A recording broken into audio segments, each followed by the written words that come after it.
In today's video, how many calories should you be subtracting from your diet based on your activity? Hey guys, what's going on? This is Paul Ravella from ProPhysique.com, and today I got a great question on my Instagram direct message about how we go about understanding how to create a caloric deficit. Now, the question comes from Instagram, so I'd like to read it. So if you guys like, go follow me on Instagram, send me direct messages. If I think it's a great question, I'm gonna post it here. And if it's a question that I feel like I can just answer in the DMs, then I'll do that too. And if you guys wanna support this channel, hey, I promise you, the best supplements on the market are Core Nutritionals. You can use my code PaulR20 to get 20% off at Core Nutritionals. Let's get started. I'm not sure I fully understand the deficit calories thing.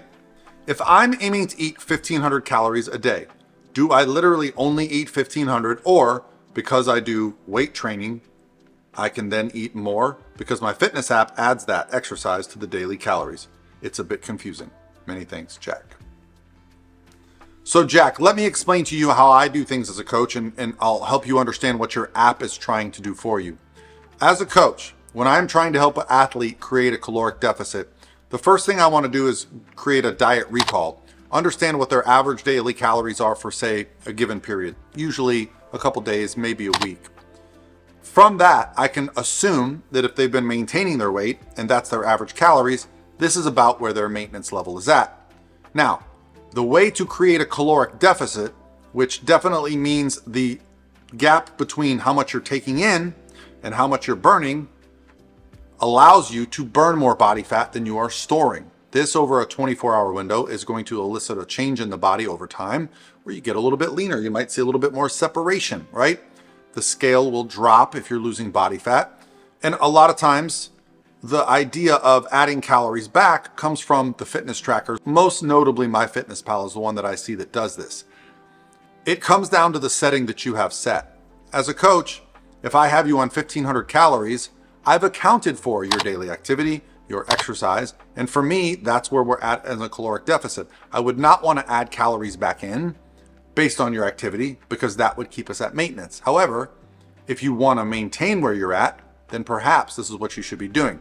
So I think what these apps are trying to do is accommodate individuals who are hitting a certain amount of calories, and then based on their activity level say, hey, you can have another couple hundred calories here because you were so active. This is not how I operate, because as a coach, generally what we're trying to do with fat loss is we're trying to see a response every single week.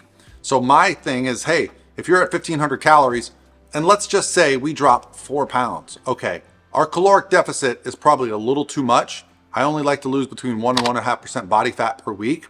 So maybe we either bring the food up or bring the activity down. Likewise, if you're on 1,500 calories and you're not losing any weight, we don't have to take away calories. We can also increase our daily energy expenditure through cardiovascular exercise, through taking some walks, through finding something that you enjoy, a nice exercise program. Maybe you get into something like jiu-jitsu. Maybe you go to the mall and walk. Whatever it is, when we are burning calories, that's going to take away from our deficit, right? It's going to pull our deficit, make it a little bit bigger. So I understand where you're coming from with the apps, but creating a caloric deficit really just comes down to understanding where your average calories are at and then how many calories you're burning through the week. This is where, as a coach, my portal that I use for my clients really helps me understand calorie intake, calorie expenditure, daily steps. And I'm looking at pictures and things because you can also determine if you're losing body fat through not just the scale. The scale is mostly going to reflect how much water weight we've changed. It doesn't always reflect body fat because if you are resistance training, you can be adding lean body mass at the same time you're losing body fat. This is why measurements are great, because if you get stronger and get leaner, you might not lose weight, but if inches are going down, that is body fat. Okay, you're not going to add inches to your body if you are losing body fat. You're going to see that go down. You also, most of us wear a lot of the clothes over and over again. You'll also notice how your clothing is fitting a little bit differently. You might notice some changes to your face. I know when I get leaner, I'm lean right now. This is pretty lean for me. I'm about 215. I start to notice I get, more separation in some of my muscles in my face and things like that. And so you'll notice these little things that are changing. It doesn't always come down to the scale. So I think the most important thing for me to help you with this process to coach yourself is if you're doing 1,500 calories, try it for the whole week and see what's happening. Track your weight. I like daily weights sometimes just because I like averages. If that you're uncomfortable with that, you can just do it once a week.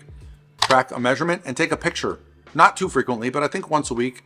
Remember, same lighting, same clothing, same posing, right? That way you're getting some true information about what's happening. Good or bad. Hey, maybe you're losing weight, maybe you're not, but at least now you have real data. Hopefully this answers your question. I'll talk to you guys tomorrow.